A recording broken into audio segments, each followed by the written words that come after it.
How's it going, everybody? My name is John. Today we have Jimmy Kimmel making his grand return to television, delivering a monologue that I think both sides can take some notes from. Meanwhile, in a massive case of irony considering the Kimmel situation, you have the Democrats getting caught up in a massive censorship scandal of their own. So we have a lot to talk about today. Let's jump right into it. If you guys didn't see the video I made last week about Jimmy Kimmel's suspension, I highly recommend you check it out for a full context of the situation. But just to summarize, Jimmy Kimmel got suspended after ABC/Disney, or whoever his parent company is, determined that the comments that he made were just not suitable for television. They suspended him off the air. I also mentioned that Trump's FCC chairman, Brandon Carr, went on the Benny Johnson show and basically threatened ABC in order to take action on Kimmel, in which Benny Johnson then bragged that that was what got Kimmel taken off the air. And he said it was soft power that the left uses all the time and now the right is learning how to use. I talked about my disapproval for this, that I don't think adopting the policies of the Biden administration would be a good idea. And I thought that Trump and the FCC, Benny Johnson, all made a massive mistake by pushing Disney and pressuring them to take down Kimmel. Now, that is coming to fruition as to why exactly I said that, as a story emerged that the Biden administration had pressured and pushed Google to take down voices talking about COVID-19 and the 2020 election. Here's a quote that I pulled from New York Times, the Center Square, probably a lot of news organizations. This is going to be the big one that you're going to see out there. In the letter, Alphabet, which is what Google's name is on the stock market, similar to how Facebook is called Meta now. It's all really stupid. But Google said that the streaming platform had faced pressure from the Biden administration to remove content that didn't violate its policies. It said that such government pressure to police speech was unacceptable and wrong, and that the company has consistently fought against those efforts on free speech grounds. Now, I pulled the exact quote of what Google or Alphabet said word for word. I pulled this one from the Times of India, and it's what they said, and I quote, "It is unacceptable and wrong for any government, including the Biden administration, attempts to dictate how the company moderates content, and the company has consistently fought against those efforts on First Amendment grounds." So what this means is, like when the Biden administration was caught last year forcing and pressuring Mark Zuckerberg to censor people on Facebook, they were doing the exact same thing to Alphabet, Google/YouTube. And like I said, in my video last week, I definitely called out that the Trump administration, or in particular his FCC chairman, Brandon Carr, was in the wrong for pressuring Disney and basically sending threats their way that if they didn't take Kimmel down, something was going to happen to them. Now is a perfect chance for the Democrats to not be hypocrites. Show that you are willing to have discourse, that you are willing to admit that your side isn't always right, that you're not in a cult. Prove all of these things by just saying simply, yeah, the Biden administration shouldn't have been pressuring Facebook. They shouldn't have been pressuring YouTube. They shouldn't have been pressuring Google. The government doesn't have a say in what is free speech and what isn't. These are private companies that have the right to make their own decisions. So for all the people last week who were saying, yeah, Trump is in the wrong for taking down Kimmel, this has to be alarming to you. You have to have the same standards for both sides. And the fact that either side thinks that they could dictate a private company's decisions and dictate our free speech on these platforms is absolutely ridiculous. At this point, it should be bipartisan agreement that the Biden administration was overall just awful. From the way that they let the Russia-Ukraine conflict start popping, the way that they didn't handle the Gaza-Israel situation, the way that they just tried to run with Joe Biden until they were forced to take him out in the debate. Now it's coming out that they were censoring people on Google and YouTube and Facebook and probably every platform imaginable. Yeah, it's got to be bipartisan agreement that the Biden administration was horrible, not just for America, but for democracy. Moving on to Jimmy Kimmel's return monologue, which at the time of me watching it had well over 15 million views already, and it was just uploaded last night. That's absolutely insane, so congratulations to him.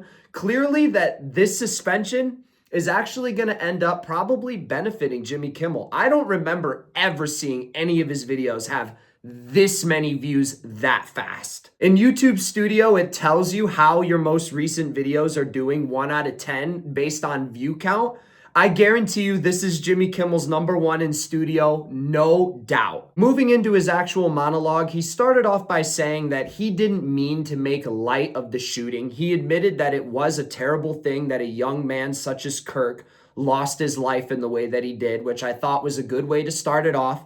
You can debate if Jimmy Kimmel comes off as maybe a little bit actorish in this, as he does seem a little bit overtly emotional when he was just talking about it fine the previous week when it was more recent and should have hit closer to home. But I'm not going to try to make people seem like they're actors. I'm not an emotional expert. I've seen people do the same thing with Erica Kirk, saying that everything that she was saying was weird. But we don't know how people deal with grief. She just lost her husband. From someone who's dealt with grief multiple times, humans react very, very, very strangely to it. And I don't think it's any of our place to say that Kimmel is acting in this situation or to say that Erica Kirk is acting in the way that she's doing things now. I don't think it's a genuine argument to make. Speaking of Erica Kirk, Jimmy Kimmel in his monologue highlighted her, giving her major admiration and props for actually forgiving the shooter of Charlie Kirk. And with, like I mentioned, all the people accusing Erica Kirk of quote unquote acting, I think it's extremely valuable for someone who's commonly associated with the left, like Jimmy Kimmel, to actually come out and humanize Erica Kirk. Because, like I said, the way that people are trying to judge the way that a widow who just lost her husband, meanwhile she has a 1-year-old and a 3-year-old, it's not worth doing, and I think Kimmel has the right stance to take on this. Another positive takeaway from Kimmel's monologue is that he actually highlighted a few people on the right that came to his defense, calling out the FCC and the Trump administration for their unright censorship of Kimmel, which I agree, it was unright. Those conservatives that Kimmel called out include Ben Shapiro, Candace Owens, Ted Cruz, Mitch McConnell. I don't agree with all of those people on anything, especially when it comes to Ted Cruz and Ben Shapiro.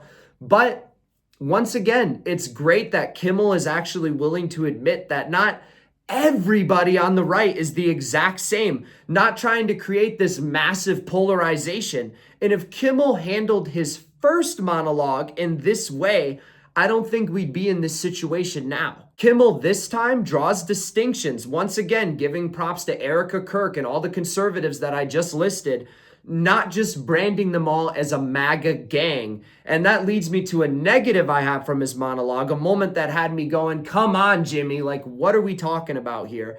Is that he tried to say, I see why it could come across as finger pointing last week. I, didn't intend it to come across that way at all. I feel like that's a little bit disingenuous because to ignore the fact that once it came out that the shooter's boyfriend was trans or that he had a trans roommate or whatever the situation is, the left did everything in their power to distance themselves from the shooter. But Jimmy Kimmel in his monologue ignorantly and biasly says, oh, the MAGA gang was doing whatever they can to distance themselves from the shooter. I think every group would probably be wanting to distance themselves from a psycho shooter who took out a father of 2. But to, say that one's a MAGA gang and then completely ignore the other shows your bias. And to me, that part of the apology came across as disingenuous. But if he regrets his statement, like he seems to here, he did get very emotional while talking about it.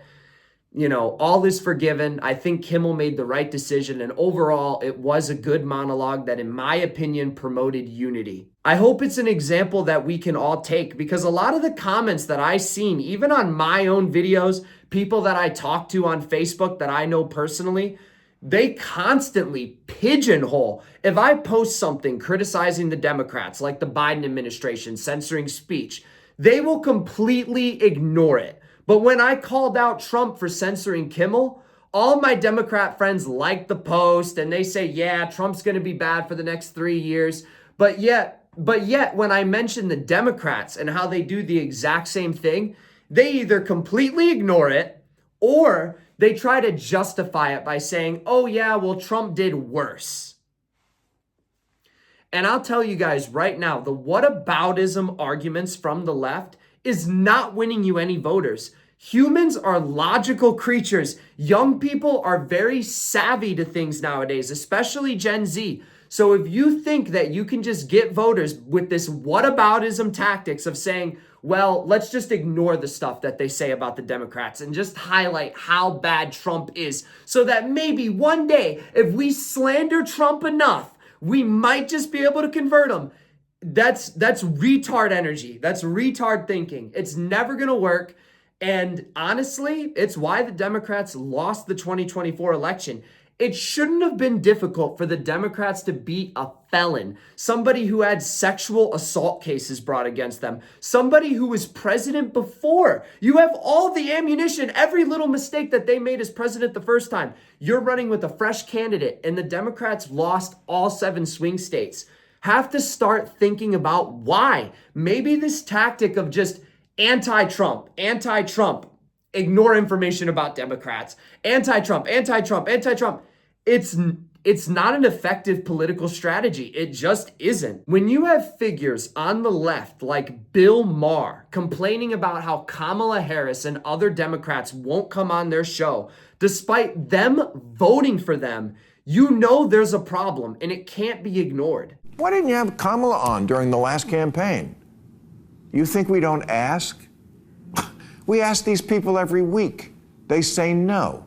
It took 8 years and a petition to get Obama on. And these are people, all people I voted for. Think about that. They're afraid to come on the show of a guy who voted for them. The Republicans, they show up. And when they do, they take their beating like a man. But ultimately, I will say I'm happy that Jimmy Kimmel's back on the air. I'm a free speech advocate, and I thought the way that the FCC chairman and Benny Johnson was bragging about it on social media all came across as strange to me, and I don't want to see the Trump administration take authoritarian routes to suppress speech. And I hope some of my left-wing listeners will take a little bit of a lesson from this. Like Jimmy Kimmel himself said, there were people on the right coming to Kimmel's defense and defending free speech. People like Candace Owens, Ben Shapiro, Mitch McConnell, Ted Cruz. Like I said, I don't even like all of those people, but at least they're willing to defend free speech. Something that I've learned from this experience is when I bring up these stories about Google being censored by the Biden administration or Zuckerberg being forced to take down accounts by the Biden administration, there's nobody on the left who's willing to admit those things. There's nobody on the left who calls it out the same way that at least some people on the right will call out Trump's BS. And I know that's not everybody, because a lot of right-wingers did go around and did go along with Jimmy Kimmel getting canceled. And my message to the right wing is don't stoop to the same lows as the Biden administration just because they did it first. Democrats, do yourself a massive favor in the future. If you see BS on your side, like this story that I highlighted today with the Biden administration censoring Google or pressuring them to censor people, call it out. Hold both sides to the same standard, and I promise you it will make your argument only stronger. It will make the Democratic Party stronger. Ultimately, you are two wings of the same bird. I want to see both be strong so we can fly. But anyway, that's all I got for you guys today. Please hit like and subscribe if you enjoyed today's video. Let me know what you think of Jimmy Kimmel's return monologue or the Democrat censor story. I will see you all in the next one. Peace out. Stay safe.